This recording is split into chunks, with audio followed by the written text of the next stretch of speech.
Bore da iawn I chi gyd a chroeso i'r oedfa froeol. Hyfryd I weld chi.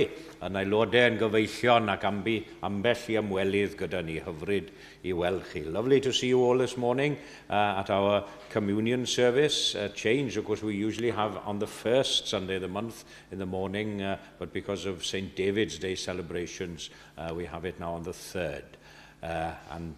We welcome everyone joining us via the web as well on YouTube and Facebook. Hope we all have a blessing of being together and worshipping God together. And we join now in our opening hymn, 37, 37, Geiriau Cyfarwydd Gwili. Cenwch i'r arglwydd i'r ein hymwared ni yw. Aid yn beraidd hyd yn ef, aberth moliant iddo ef. Bendigedig fo'r arglwydd ein diw. 37.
To the book of Acts for our reading this morning. I must say, perhaps one of the most gruesome and bloodthirsty bits of the Acts. It's the narrative. Oh dear me, broken that. Talking about bloodthirsty and the narrative of Stephen's martyrdom. But hopefully, there's great comfort as well when we come to the sermon later on.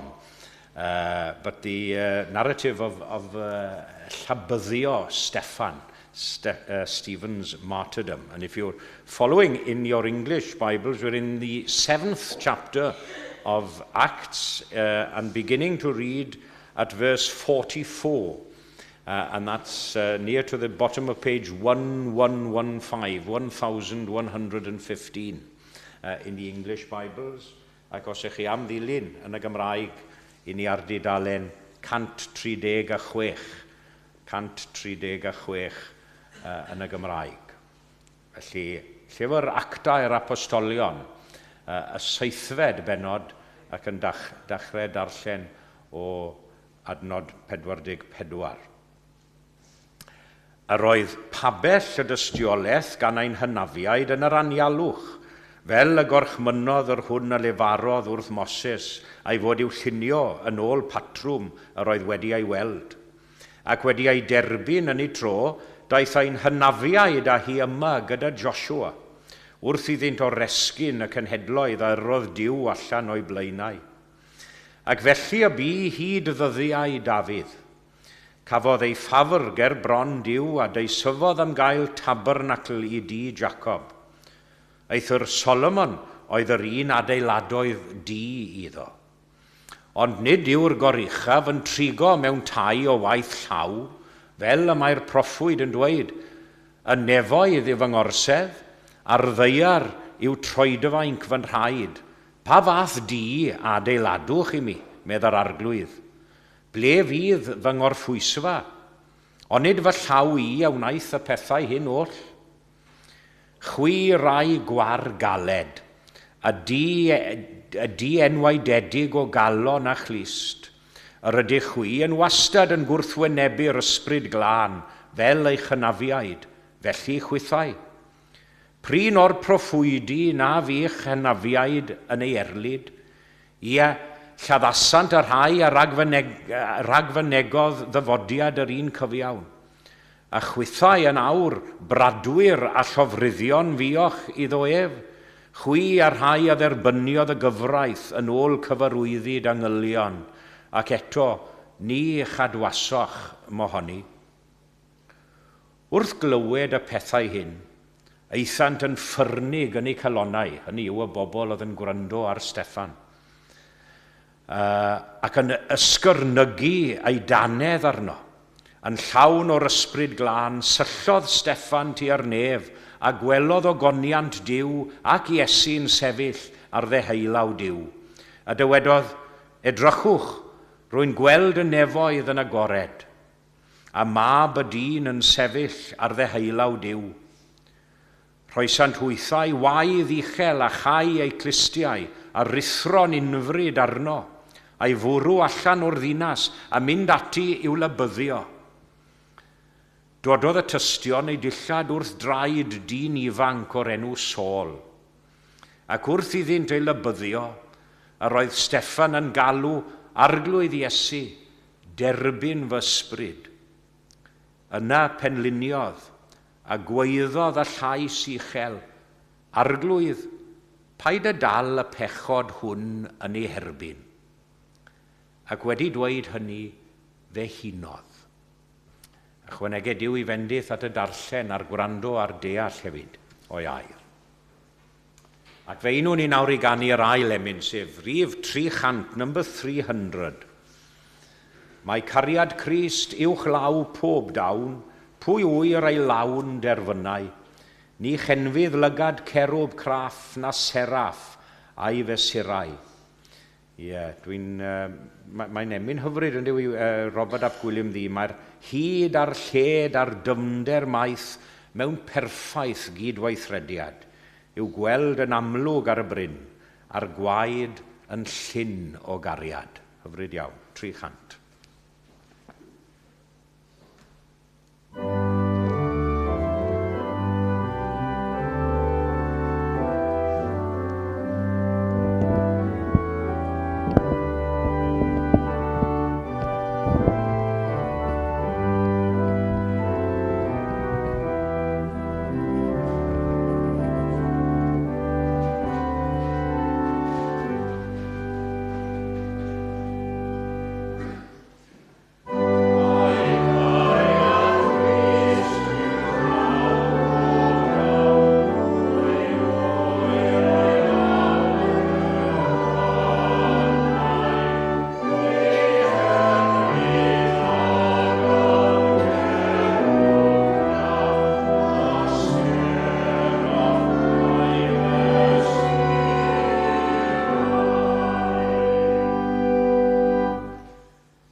A chyfle ni nawr yn sŵn yr emyn hyfryd na gan Robert ap Gwilym Ddu I ddod ger bron gorsedd gras mewn gweddi. Let us turn now to God in prayer.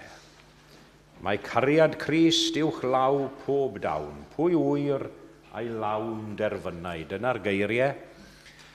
Ac mae e'n fraint arbennig fel ym mhob oedfa I ddod ger bron gorsedd gras yn awr mewn gweddi.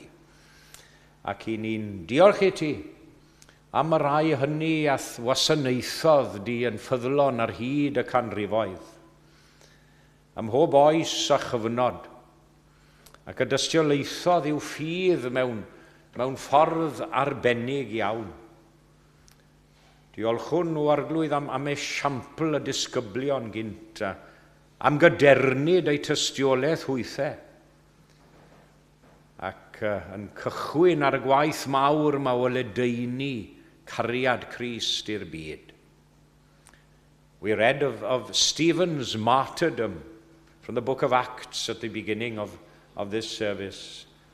And we thank you for the faith and the witness of those people over the centuries who stood firm in the face of all kinds of adversity, even unto death itself, in order to proclaim the gospel and the good news of Jesus Christ. Roddais ti o leini iddyn nhw yng nghanol tywyllwch, nerth mewn anhawster, ffydd mewn anobaith, a llawenydd hefyd mewn dioddefaint. Ac I ni'n gweddio am yr un fendithion y bore yma, wrth I ni dystio yn ein ffordd fach syml di nod ni falle, i'r gariad ath concern tuag atom ni. And we pray for your blessing on the preaching of the word wherever the gospel and the good news is preached this morning. May it be a blessing to all who hear it and a glory to God, glory to you in heaven. Agor ein clistiau nawr I glywed o'r newydd yr hyn sydd gennyt I ddweud wrthon ni. Agor ein llygaid I weld cyfle o'r newydd I ddwasanaethu. Ond yn bennaf oll o arglwydd I ni'n gweddio ar I ti agor ein calonnau o'r newydd. Agor ein calonnau ni y bore yma I dderbyn o wirioneddau mawr dair di.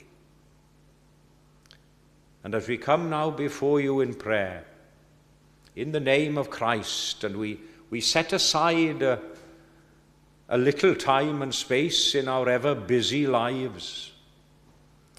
We rejoice in your goodness, we wonder at your greatness, and to respond to your call to us to worship you this morning. Ar o yna'n calonau ni gyd rhyw awydd a dymuniad newydd I ddwasanaethu di. I ddwasanaethu di ac eraill o'n cwmpas ni hefyd. Cynorthwya ni nawr I fanteisio ar bob cyfle I siarad amdana ti wrth eraill, I weithredu yn dy enw di, ac ar bob cyfle I fod yn ffyddlon ac yn fwy teilwng o'n ffydd ni. Gwasgara ein amheuon, mae digon o amheuon a chwestiynau gyda ni gyd, cadarnha ein ffydd ni, ac ysbrydola ni ymlaen o'r newydd, I gyflawni ac I fentro yn enw Crist, ac I gyflawni yr hyn yr wyt am I ni I wneud yn y byd. We come to share fellowship with each other. Yes, it's a lovely thing to do, but more importantly, to share fellowship with you. And to make our confessions of our many failings and shortcomings, to pray for ourselves and our loved ones. There are many that we wish to remember this morning, and we'll be thinking of them particularly around the communion table. Some who would have been with us this morning. We think of them and pray for them now. Bydd gyda ni felly wrth I ni geisio dyddoli di unwaith eto a bore yma. Dangos I ni'r hyn y mynnu di I ni wneud. Gwna ni'n barod I ddysgu fel y medrwn ni ddysgu eraill hefyd. i ddysgu am Grist a'i farwol glwy, a hynny trwy ein geiriau a'n esiampl ni. Derbyn ni nawr wrth grynhoi ein gweddiau cyhoeddus fel hyn at ei terfyn, ac weddi maddau ac anghofio ein holl anwireddau gyd. A mi ni ofyn y cyfan oll yn enw ac yn heiddiant Iesu ei hun. Amen.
Wel, croeso cynnes I bawb i'n hoedfa gymyn bore yma, neu aelodau yn gyfeillion ac ymwelwyr, a phawb sy'n ymuno ni ar y we. A very warm welcome to our communion service this morning, to members, friends, visitors, and all those joining us on the web.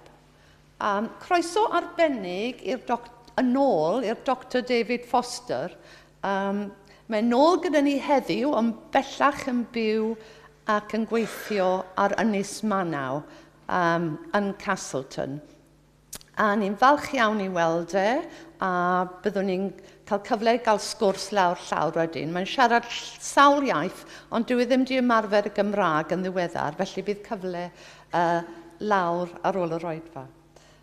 Ni'n diolchgar iawn i'n gweinidog am ei arweiniad ac yn awyddus I wrando ar ei neges I ni. A diolch yn fawr I Will am ei gyfeiliant ar yr organ hefyd. Bydd oedfa hwyrol am 6 a chylch trafod Beibledd am hanner awr 4. And to follow this evening's service, the monthly Chapel Curry Club will dine at Gopals of Soho, 12 Bateman Street, W1. Sil nesaf bydd yr oedfawn yn dilyn y patrwm arferol o 11:06 gyda'n gweinidog yn y pulpit a chylch trafod Beibledd am hanner awr 4. So,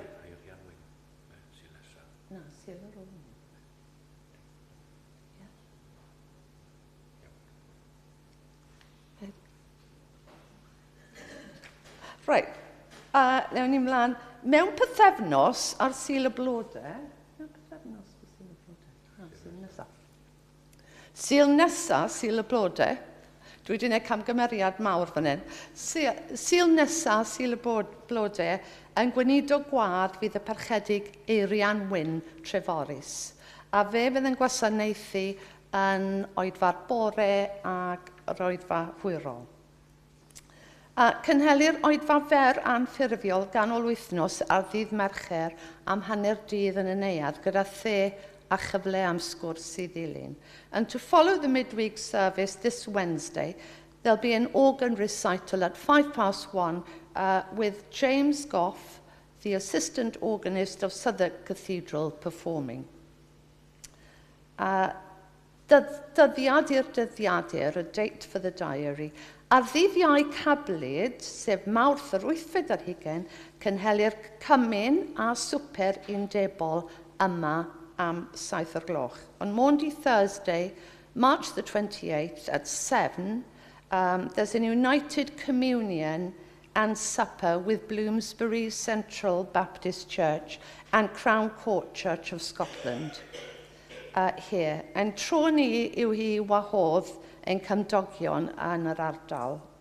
Felly mae croeso I bawb. If you can help with preparations for the communal supper, please have a word with Marion, Lynn or me. Also, if you're planning to come, it would be really helpful if you could write down your names on the list in the lobby. So that's Maundy Thursday, March the 28th at 7 o'clock. Cofiwch dy lawr I gael cwpaned o de a chyfle am sgwrs ar ôl yr oedfa. Ac yn nawr fyddan o amgylch I dderbyn eich rhoddion. Diolch yn fawr.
Ein roddion a ddagwn I ti arglwyddiwr, a diolch am dderbyn yn gasonodd stwr, yn llawen a gnaw ein haddined anghyd, I rwy'n ein tystiolaeth I ti yn y byd.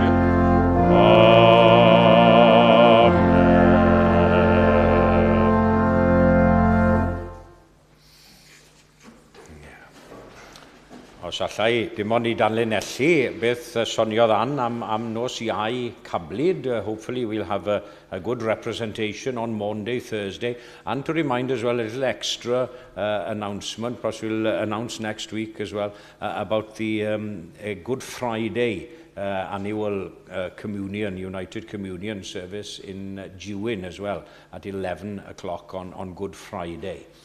When Anthony will be the preacher, Anthony Williams, on Good Friday morning. Felly, fe unwn ni I ganu ein hemi nesaf, sef 211, 211. Drigarog arglwydd da drwy'n gyrfa I gyd, yr un wyt ti'n parhau baiau'r byd. Dyddoniau ddydd I ddydd, ddaw I ni'n rhydd ar had. Mor dyner atom ni wyt ti ein tad. 211.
Llanbyddio Steffan.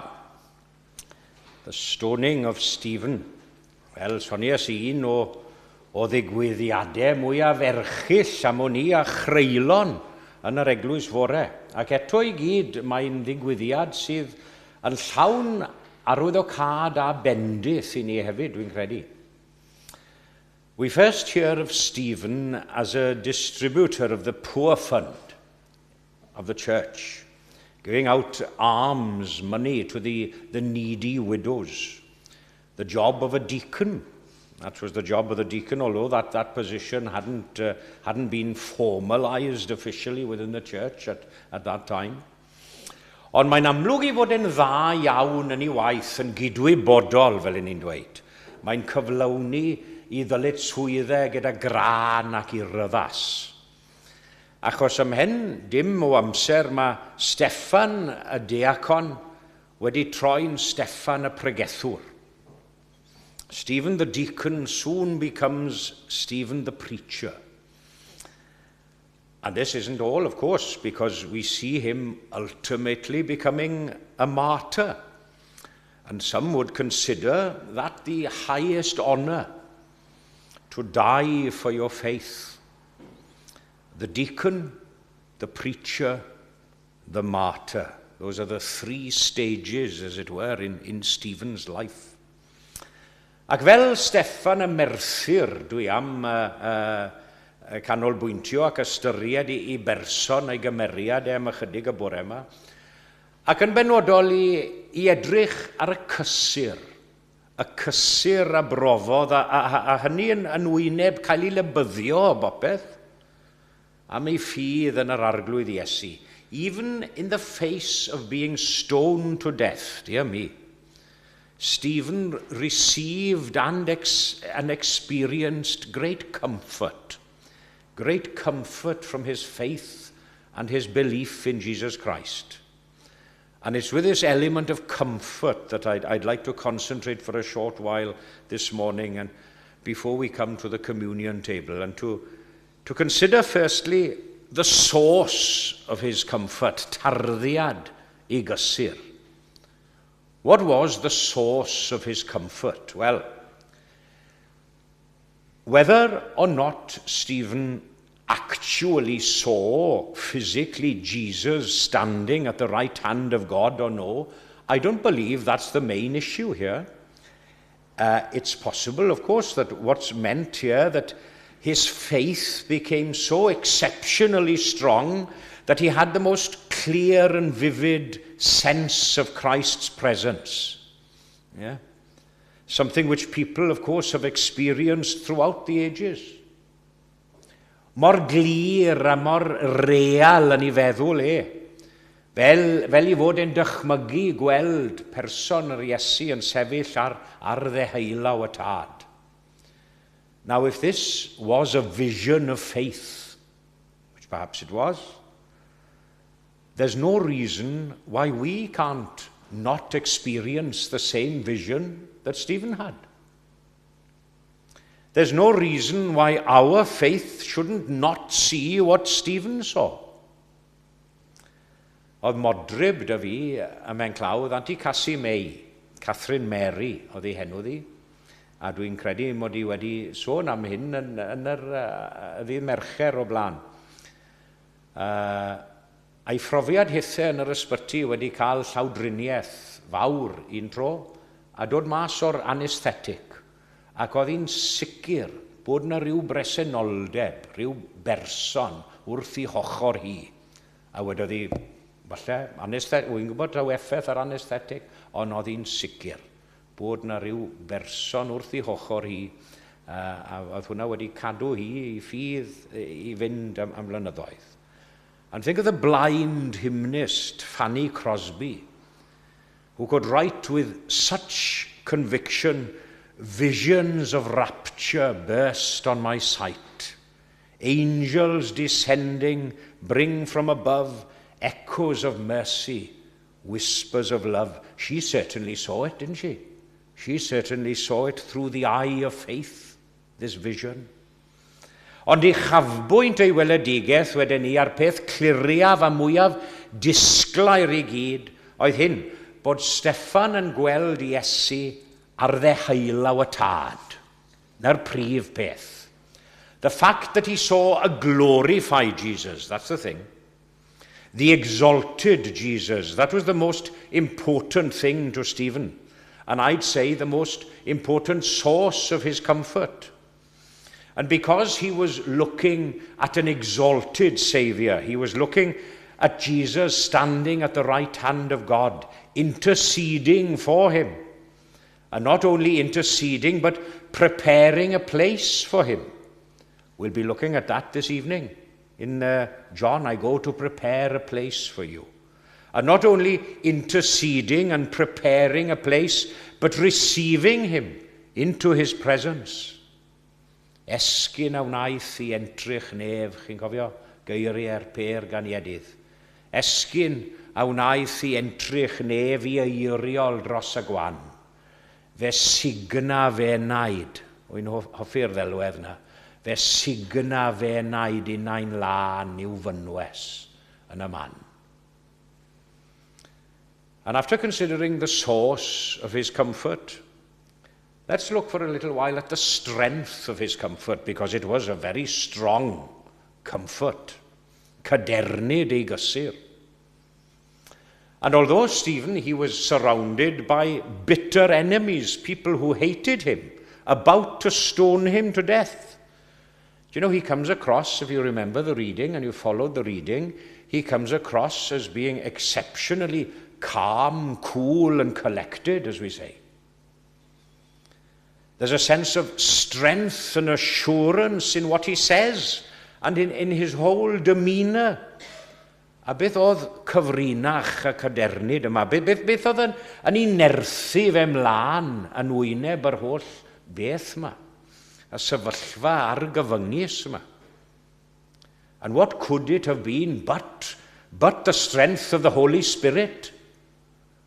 The great Holy Spirit, the gift that we read of in Acts, this mysterious power strengthening him in the face of great adversity, and the same that it's done throughout the centuries for all people. Dyw e ddim yn sefyll yn o'n crynu yn ei sgitiau, fel ein i gweud. Dyw e ddim yn llawn ofn a phryder, ond fel mae'r adnod yn dweud, syllodd tua'r nef. He looked toward heaven. There's a sense of serene, inward peace and strength, isn't there? If you can keep your head when all about you are losing theirs. Rudyard Kipling, do fe? Wy'n credu bod Rudyard Kipling quite mor boblogaidd y dyddiau yma, falle dyw e ddim yn PC, falle. Ond faint ohono ni sy'n gallu wynebu marwolaeth fel na, gwedwch? To be still, even in the face of death, and to know that God is God. And as well as the strength of his words, we have the calmness of his manner, because the Holy Spirit was even more apparent in his forgiveness, in his forgiving nature. A mae yna adlais o eiriau Iesu Grist ar y groes fan hyn, yn dos? Gwrandewch ar ei eiriau unwaith eto. Arglwydd, paid a dal y pechod hwn yn ei herbyn. Chi'n cofio tua diwedd y darlleniad? Lord, do not hold this sin against them. His dying prayer, imitating the prayer of Jesus on the cross. Father, forgive them, for they know not what they do. Now, we find it difficult, I think, at times, to forgive those who upset us even a little bit in the great scheme of things. It's difficult for us to live at peace with all people, leave alone to die at peace with them and to die at peace with those who are about to kill us. How can it be? How can it be? Ond dyma'r agwedd, wrth gwrs, mae'r byd yn ffili deall. Dyw'r byd yn methu deall, methu ymgyffred ar peth. Chi'n modd, mae'n tu hwnt I ddirnadaeth dyn, ond yw e? Ddynoliaeth. Beyond the world's comprehension, that's the thing. Because this This is an otherworldly virtue, a celestial, divine virtue, which has to be planted in the human heart. God himself must plant it in our hearts. It can't be manufactured there by us ourselves. It's not a human trait. Sy'n farwen ni at y pwynt ola dwi am rannu gyda chi bore yma. Sef arwydd o cad y cysur yma i Steffan ac i Ninne hefyd. What therefore is the significance of this comfort, both for Stephen and for us as well? Because the appearance of Jesus standing at the right hand of God, of course, that didn't stop the stones being thrown at Stephen. That's the point. Stephen's life isn't spared. He dies just as certainly as if Jesus hadn't been there. Achos dyw Iesu ddim wedi dod atom ni i ddileu ein dioddef ni yn y byd, neu i gael gwared a'n galar a'n gofidiau ni i gyd, ond yn hytrach i'n cynnal ni yng nghanol yr holl ofidiau yma, ac yng nghanol y holl alar. I've quoted these words before. Faith is not about everything turning out okay. Faith is about being okay no matter how things turn out. And the great significance of Stephen's comfort was not so much being shielded from without. He wasn't spared physically, but rather being sustained from within. A chi mod un o'm hoff adnodau yn y Beibl, mae bobl yn gofyn weithiau, beth yw hoff adnod, neu beth yw hoff emyn? Wel, mae'n amosib i ddweud, ynddo fe, achos mae cymaint ohonyn nhw. Ond un o'm hoff adnodau yw hwnnw yn ail lythyr Paul at y Corinthiaid, pan mae'n sôn am y corff allanol yn llygru. Ond y dyn oedd i mewn yn cael ei adnewyddu o ddydd i ddydd, though our outer body is wasting away, our inner nature is being renewed day by day. Dim ond i ni gadw golwg, nid ar y pethau a welir, ond ar y pethau na welir. For the things that are seen are transient. They go in a season. But the things which are unseen are forever. It is the Christian's life and lot to suffer, really.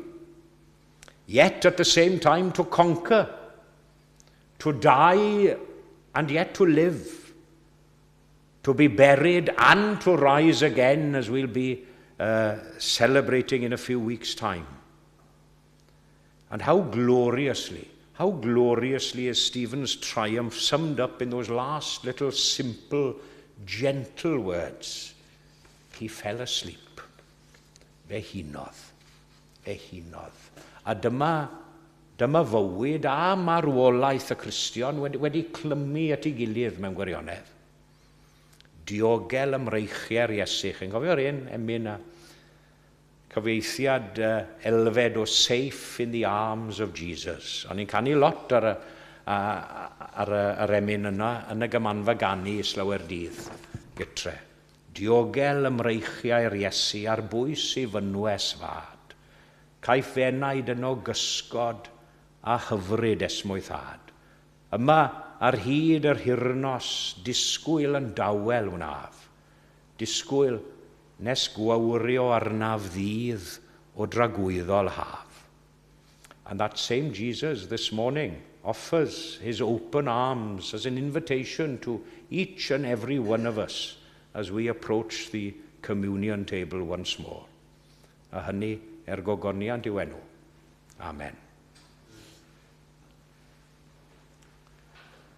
And we sing together before the communion, 496, 496. 496.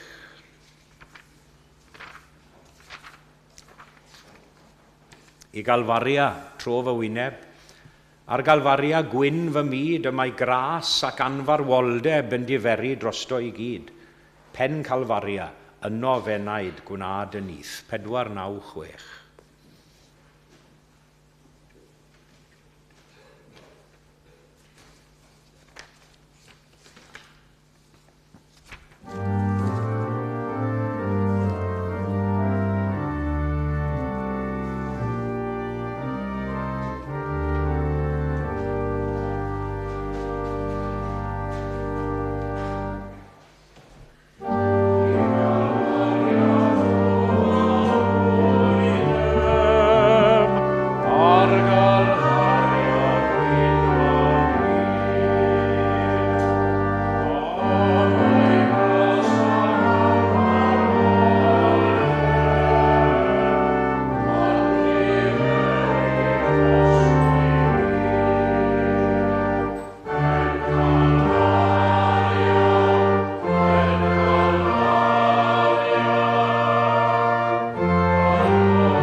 We remember certain individuals at the communion table, and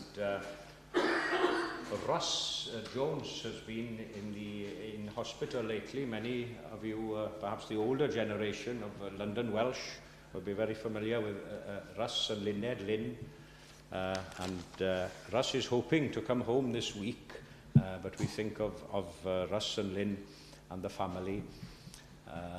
He had a nasty fall, and he's been rehabilitated how to walk and that again.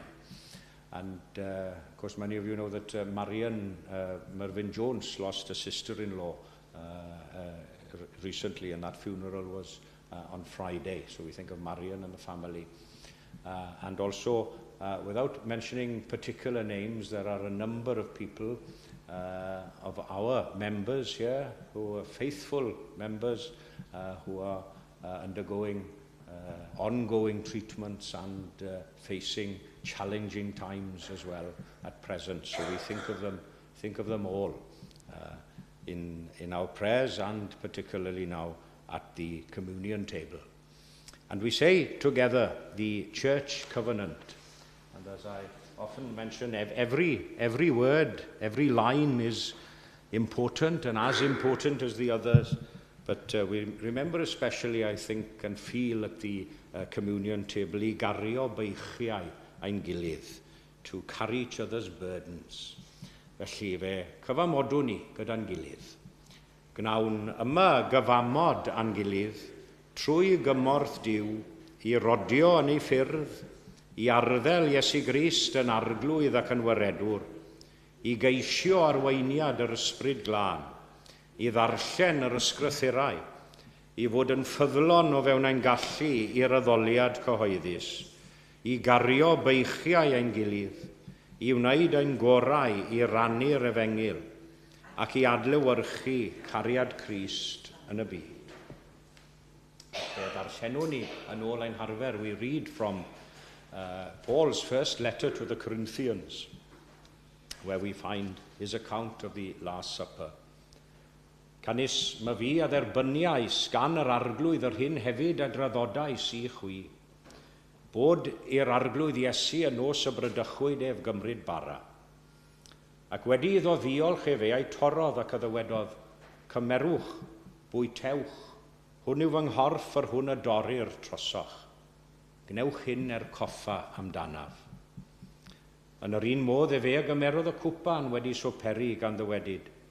A cwpan hwn yw'r testament newydd yn fy ngwaed. Gnewch hyn cynifer gwaith bynnag yr yfoch coffa amdanaf. Canis cynifer gwaith bynnag y bwytaoch y bara hwn ac yr yfoch y cwpan hwn, a dangoswch farwolaeth yr arglwydd, hyd o'n I ddelo. Let us turn now to God in prayer. Cydweddi. Dyw cariadlon ni'n diolch I ti unwaith eto am ein gwahodd ni at fwrdd y cymyn. Ein gwahodd ni fel cynulleidfa dy bobl, fel dy eglwys, fel dy deulu di wedi uno ynghyd. We thank you, Lord, once more for your love and acceptance shown through Jesus, for his willingness to eat and drink with all those rejected by society, his readiness to mix with anyone who was prepared to receive him and believe in him. Diolchwn fod yr Iesu wedi ein galw ni gyd ynghyd fel hyn, a derbyn ni gyd yn awrynu enw glân a sanctaidd ef. Amen. Ac wrth I ni gofio'r nos y bu Iesu gyda'i ddisgyblion yn yr oruwch ystafell, fe gofion iddo gymryd y bara a'i fendithio, a'i roi i'w ddisgyblion gan ddywedid, hwn yw fy nghorff yr hwn a dorir trosoch, cymerwch a rhenwch yn eich plith, a chynifer gwaith bynnag ac a gnewch hyn, gnewch coffa amdanaf, bwytawn bawb o hwn.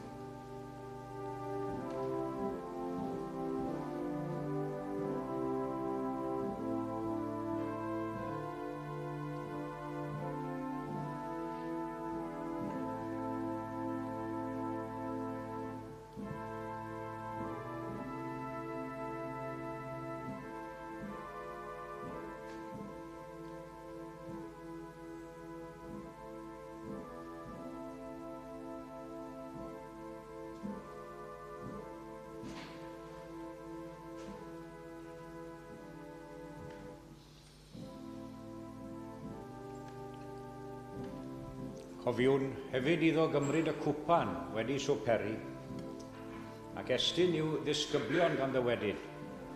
A cwpan hwn yw'r cyfamod newydd yn fy ngwaed I.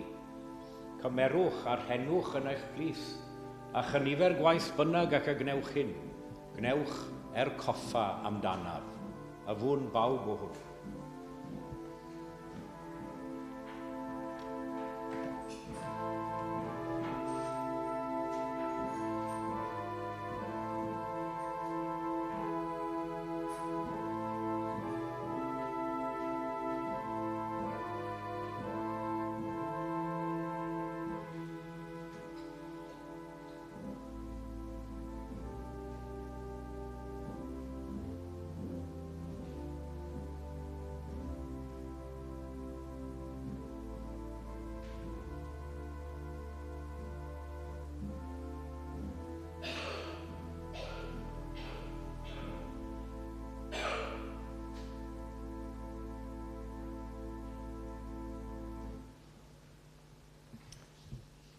With you, let us pray. A'r Duw a'n galwodd ni ynghyd yn nawr yn ein hanfon ni allan i'r byd, i gyhoeddi'r newyddion da am farwolaeth ac am atgyfodiad Iesu. As we leave this communion service, so let us celebrate with faith as we share with others now what we have received from God this morning. Bendithia ni nawr maddau ni a derbyn ni, a mae'n bod yn dod yn enw Iesu ei hun. Amen. And we sing together, seated, to conclude our morning communion service. The popular hymn, the hymn that we sang at the end of every communion service at Bethesda, Swansea. Cyfeithiad Ieuan Gwyllt, mi glywaf dyner lais yn galw arna fi, i ddod a golchi meiau gyd yn afon Calfari. Arglwydd, dyma fi ar dalwad i, golch fi'n burlan yn y gwaed, a gaid ar Galfari. 483. Ma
us commit ourselves to God in prayer. A gras ein harglwydd ni Iesu Grist, a chariad Duw, a chymdeithas yr ysbryd glân, a fo gyda ni oll a phawb sydd yn annwyl gennym ac yn absennol o ddiwrthyn ni, o'r awr hon hyd yn oes oesoedd. Amen.